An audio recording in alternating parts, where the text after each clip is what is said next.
আজকে হাজি বিরিয়ানি খাওয়া হয়ে গেছে। যে পরিমাণ ভিড় রে ভাই, যে পরিমাণ ভিড়, এই পরিমাণ ভিড়ে হাজির সামনে যাইতে যাইতে আমাদের পাঁচই হয়ে যাওয়া লাগবে।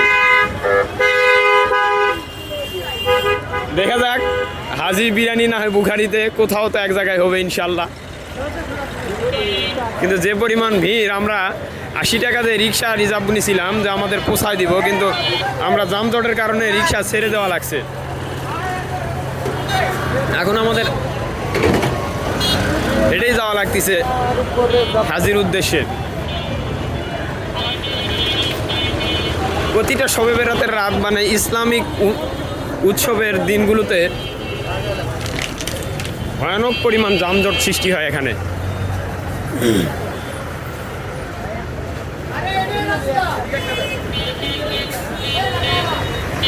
আরে দাঁড়ায় আছে তোরা।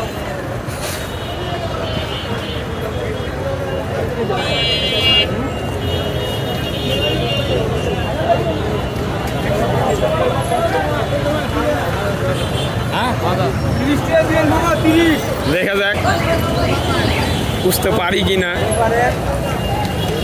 আর পোষার পর তো বহুক্ষণ দাঁড়িয়ে থাকতে হবে খাবারের জন্য। আমাদের উদ্দেশ্যটাই তো খাওয়ার জন্য।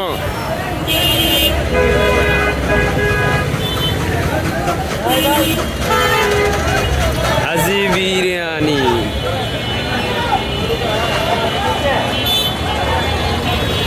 উদ্দেশ্য হাজি বিরিয়ানি।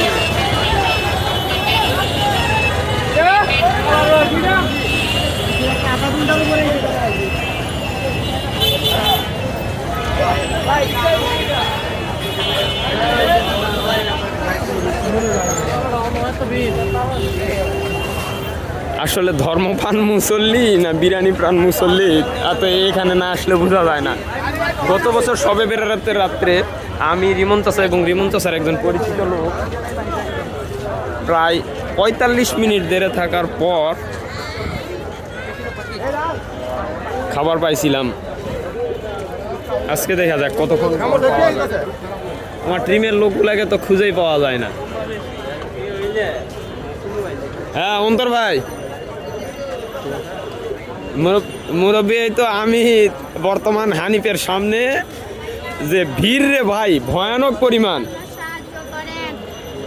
আল্লাহ কুত্তার মতো ভিড়। আসলে ধর্মপ্রাণ মুসল্লি না বিরিয়ানি প্রাণ মুসল্লি এখানে না আসলে বোঝা যাবে না। রে ভাই খালি বিরিয়ানি আর বিরিয়ানি। আপনি কই আসবেন না? গত বছরও তো এটার সাক্ষী হয়েছিলাম।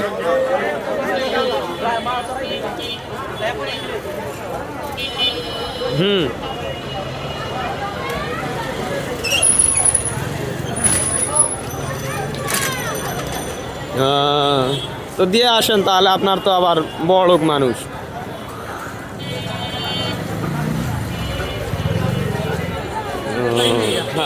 না না না না, ঠিকই আছে। কেউ তো একজন দেখার মতো লাগবে না। যার কেউ নাই তার আল্লাহ আছে। হ্যাঁ।